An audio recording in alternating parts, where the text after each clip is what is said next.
Hi there, welcome to episode 63. This is Paranormal Blip, and you join me. I'm recording on a balcony in Lutro. It's 11:16 at night. Lutro is a little kind of tourist resort in Crete, the Greek island, Crete, and it's absolutely stunning. I'm going to put a photo on my Twitter account for you to see the view from the balcony where I'm recording.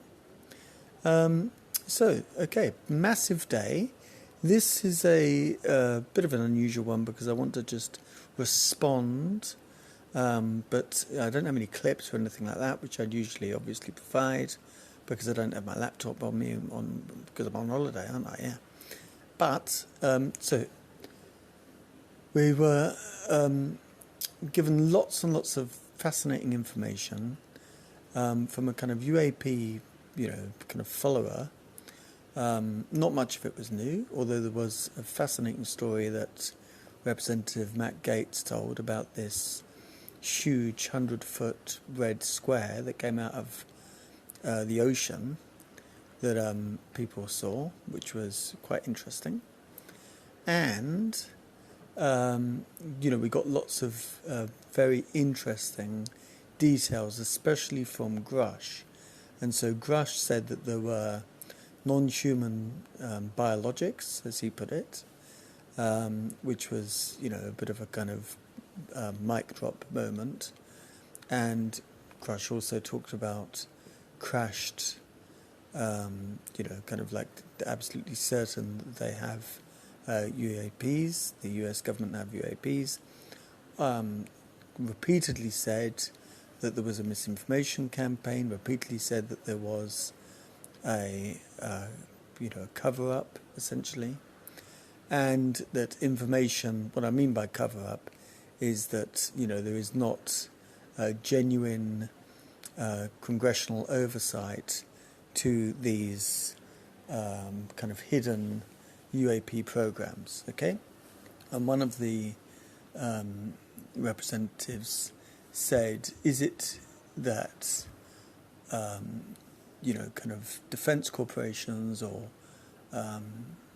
aerospace corporations will charge the government like over the top? They will overcharge the government for work they do, and then when the government pays, they siphon off the money that they, the kind of extra money to this kind of, secret project.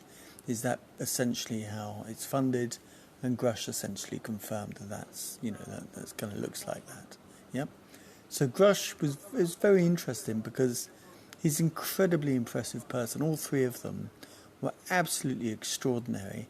They were under oath. And so, of course, there's a kind of penalty to pay if you lie under oath. So that gives a kind of credence to what they're saying, okay? And also lots and lots, with Grush especially, lots and lots of the interesting things. He said, well, I can tell you, as long as you've got the clearances, I can tell you in closed sessions, yeah? And so, for instance, at one point, somebody said, have you seen any craft?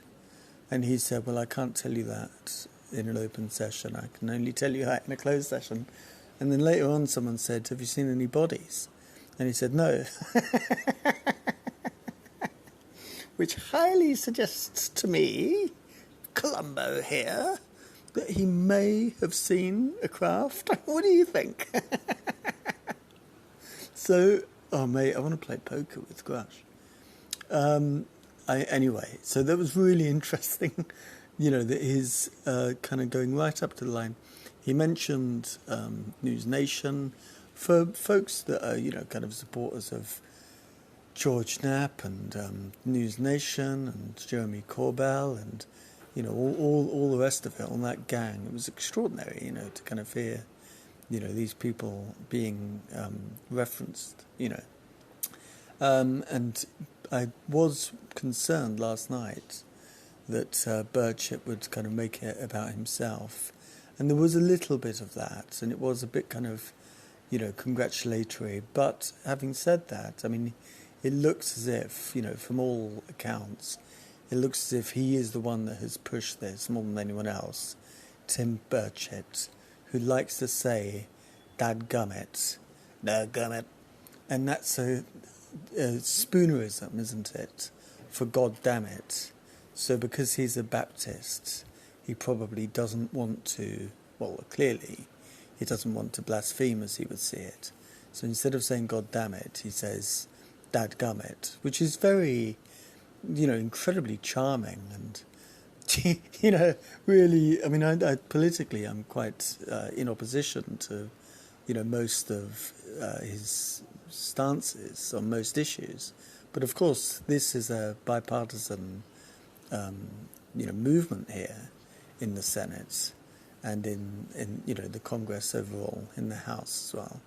And so, you could see that with AOC and Matt Gaetz, both of them asking really fascinating questions. And everyone that asked questions, there were a couple of people that, I think it was the one in particular, I can't remember her name, but one in particular kind of cut off Grush's answer, which was a really interesting answer, to have a go about how the Biden administration dropped the ball on the bloody Chinese spy balloons or whatever, that UAP thing. And I do think that in February, I do think that there is an ongoing question about those 3 other, UAPs that were shot down. We do need more information about what they were. But to cut him off, to make a kind of essentially like a political point, seemed to be against the grain of the, of the hearings overall. Overall, I was massively impressed by these hearings, and it was, just about as good as I expected it to be. I thought it would be good. I mean, it was actually kind of quite massively hyped by, a lot of people who kind of knew what was coming, knew who was going to be there. One of the best parts of this was Andy Ogles, or maybe it's Ogles, or maybe it's Ogles, but I'm going to go with Ogles. Andy Ogles, who is the representative, and again, he's a Republican, but oh my God, this guy was on fire. Check out the Ogs, Ogle the Ogs.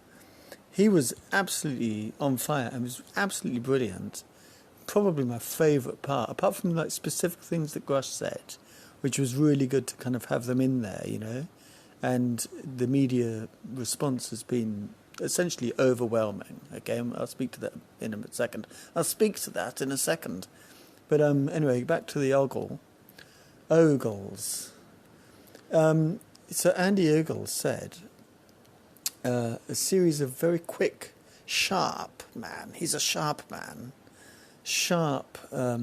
questions to all 3 witnesses. And by the way, one thing that I really enjoyed was that for some reason I thought that these dudes would be, and I think maybe this is the consensus view, I don't know, I haven't done a poll about it, but, by the way, another tangent is that I do have a poll at the moment on UFO Twitter saying, did it meet your expectations, did it exceed your expectations, or was it worse than you had expected? So if you like polls on Twitter, then answer that one, please. It's up for the next couple of days. Anyway, back to my other thing. The other tangent that I was in was, I can't remember. What was I talking about? Who knows? Anyway, back to the whole point. The whole point is, Ogles did these brilliant, very sharp, quick questions about kind of the US security vulnerability, yeah? Whether the US security, the kind of, national security of the United States is vulnerable to UAPs. His questions were things like, do you think that they have an interest in our nuclear facilities? All of them said, oh yeah, that was the other thing. That was the other tangent. Sorry, I'm going to park that one. Park it. I don't talk like this. Who talks like this? Not me. This isn't me talking. Park it. This is Crete has taught me these lessons in language. The Greeks. God, I bloody love Greeks. Anyway, right, so the thing is that I expected, and I think that most of us did, yeah, that it would be one after another, yeah, because it came out. Do you remember? It came out. The witnesses are, like last week when we found out who the witnesses are. The witnesses are one, who was it? I don't know, Graves, say. 2, Favour. I think that was the order.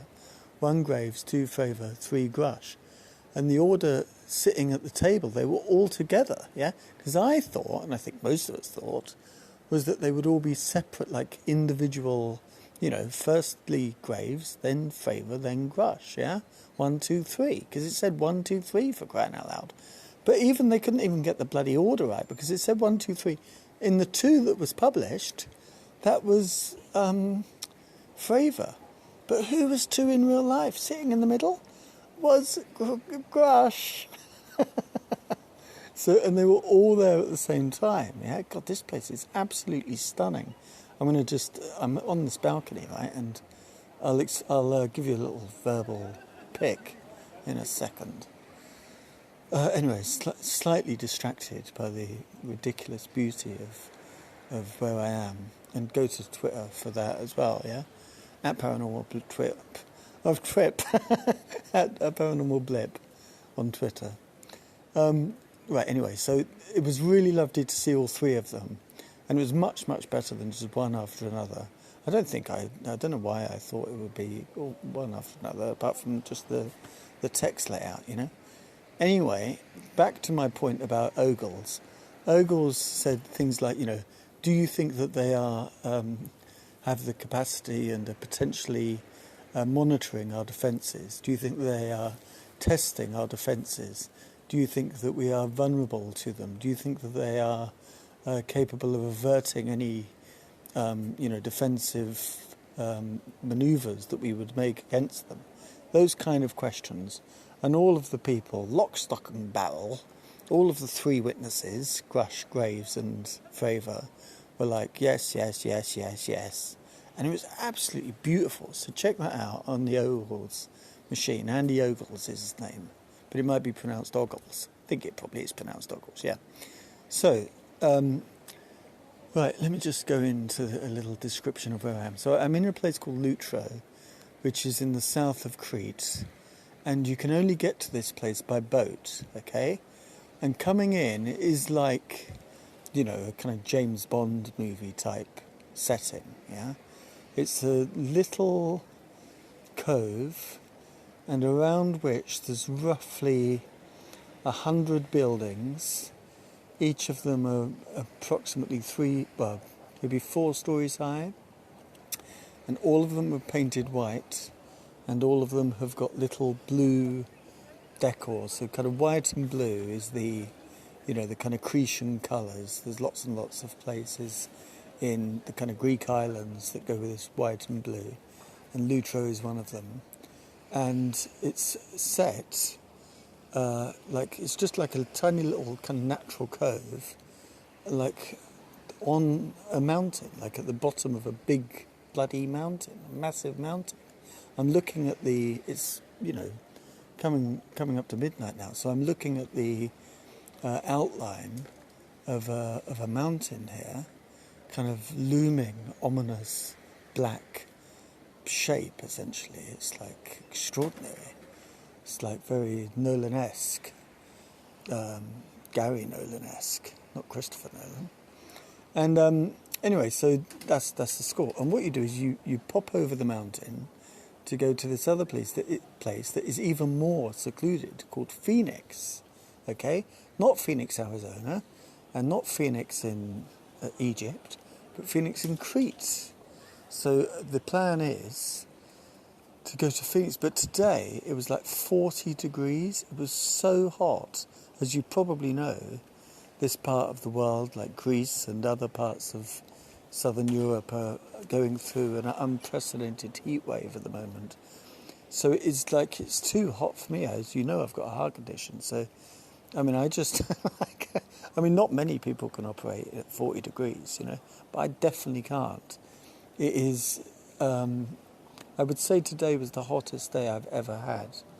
Ever, I think. I had spent the summer in Israel and that got hot, but I don't think it ever got to 40. But I'll have to collaborate with my brother to rack our brains for confirmation on that. Nevertheless, today was an extremely hot day. Anyway, back to so there's the little. Oh, and sorry, I haven't really painted the picture. So what I'm seeing in front of me are boats in the. You can maybe hear the sea in the background. Boats in the harbour, just like dotted around, like little kind of fishing boats, and no big boats, just like little, kind of touristy boats that would, I don't know, hold like 8 people at the most or something like that. Maybe not even that. And then there's a tiny little beach. There's lots and lots of kind of cafes and bars. There's people, not many people are sitting out, but there's a couple of people out still. I'm looking at down at the kind of the tables on the front of the harbour here, and just like dotted, like little bits of light dotted around, and it's very, very stunning place, absolutely extraordinary, one of the most beautiful places I've ever been to in my life. And the most beautiful place I've ever been to in my life, I'm going to in a couple of days' time. So that's pretty good, isn't it? Yeah. Anyway, so there you go. There's your bloody verbal picture. For a visual picture, jump over to @Paranormal Blip on Twitter. Yeah. So let's just wind this up a little bit. Is that right? Is that what they're saying? Yeah, probably. An unprecedented historic day. Lots and lots of media coverage has followed. We know that it is the first of a series of, well, certainly there's going to be more than this one hearing. We know that Schumer is, pushing for the, he's kind of got that language in the NDAA, hasn't it? It's kind of passed the hurdle. So that's going to be in the NDAA. We also know that NASA's going to do a report very soon as well. So basically the ball is rolling and people are wondering, is this disclosure, is this lowercase disclosure, is this a kind of small version of disclosure? I mean, lots and lots of the coverage isn't rolling with the main story. The main story is that under oath, a government insider with oversight on kind of UAP progress in the United States said that there are non-human biologics in the US government possession, right? I mean, that is absolutely extraordinary. That is the bloody headline. And to be fair to the Guardian, they rolled with that headline, yep. And the Guardian live blogged it, the BBC live blogged it, I think probably other places in the United States live blogged it. I know that I think it was CBS were live streaming it. So it's got a lot of eyes on this, yeah. But of course, the most extraordinary evidence was, not that we didn't know this, we did know this. And like Tim Burchett said in an interview afterwards, just in the last hour or so, he said, I didn't learn anything new necessarily, but it's not about that. There's a difference between me saying it and somebody like, with their history and their experience saying it to Congress under oath. Yeah, that's the difference. And that's why this is going to be a big, big news story in the next couple of days and weeks. So, yeah, absolutely brilliant. I'll be back in a couple of, not entirely sure when, but certainly not too long in the future. Probably in the next few days, maybe less than a week. Let's see how it goes. But I think when I come back, it will be to assess the kind of footprint, the imprint in the public consciousness that this takes. How much of an imprint, because there is an imprint happening at the moment, like as we, it's kind of rolling out now and making news now. Now, it was very interesting because I was listening to it via the live stream and occasionally checking the screen whilst I was on holiday, yeah? And it's a beach resort here, kind of like a beach. And, the difference between what I was hearing in my ears and the sight of everyone like playing on the beach and eating ice cream and having beers and stuff was stark, like for a lot of people, nothing's going to change. Like Gary Nolan says, not much is going to change until it starts affecting their personal, everyday situation, their personal, everyday lives. Many billions of people, well, not many billions, but billions of people, pray to God, go to church, go to synagogue, go to their mosque, go to their temple. They have an incorporation of the supernatural into their lives, into their world. There's a difference between, somebody like Grush saying it and somebody like the President of the United States saying it. And of course, for us, it's big that Grush says this, and it is obviously historic. But you'd be surprised. I mean, maybe you wouldn't be surprised because you probably have this in your own lives as well. The number of people that just aren't really focusing on it and aren't really kind of, they're not processing it in the way that, we are processing it. They're not thinking about it in that way. And so in that way, this isn't disclosure, yeah? It's not disclosure because we actually haven't heard anything new, and certainly not yet has the penny dropped for the vast majority of people, yep? Now, the media helps with that, and it's really good that the media has, kind of got on board today. And you can't, who the hell would turn down on a story like this? Do you know what I mean? From a kind of journalistic point of view, it's the only show in town. Although, having said that, Sinead O'Connor died, she was a hero of mine, and, she was an absolute fucking rock star. Sorry to swear, but this is Sinead O'Connor after all. So,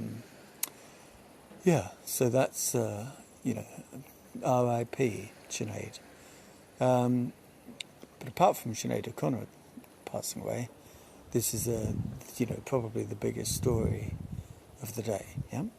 So lots and lots of people are reporting on it. My next episode will be about that and about the kind of imprint.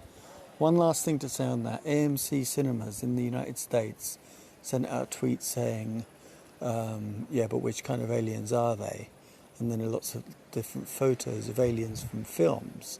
And you could say, I think they're called AMC Cinemas, you could say, oh, that's just like, they're jumping on the bandwagon and blah, blah, blah. But that when the kind of commercial enterprises like cinemas, they don't have anything to do with, the UFO world, start to kind of take notice, that's the kind of signs that we're after for it to, get cut through, as they say in politics, a kind of issue that people start talking about, and those are rare and don't come a lot. Partygate was the most obvious one over the last couple of years in Britain. Lies and deceits and all kinds of shenanigans from Boris Johnson for literally decades would go under the radar. Lots and lots of people were enamoured by the... I nearly saw again then. What should we call Boris Johnson? Former Prime Minister, let's call him that. Lots of people were enamoured by the former Prime Minister because of his, it's Boris, he just kind of does what he likes, and we like that, we like a rebel, we like a serial liar. That's the kind of guy I vote for, it's unbelievably. But then Partygate came along, and he was like, hold on a second, this crosses the line because of the horror and trauma of COVID, coming at a time when the people that were supposed to be bloody steering the ship were partying, unbelievable. Yep. So it's that kind of, issue that doesn't really come along very much, where people actually, get their nose out of their phones and start paying attention to the world. Do you know what I mean? If you're listening to this via phone, which you probably are, then keep using your phones, please. Yep, so it's that kind of cut through we're looking for, and the AMC tweet, is the kind of thing that we're looking at. So there's somebody shouting. Can you hear this? I hope that kid's okay. Anyway, yeah, I'll be back. Yeah, Arnie, thanks a lot. And see you later.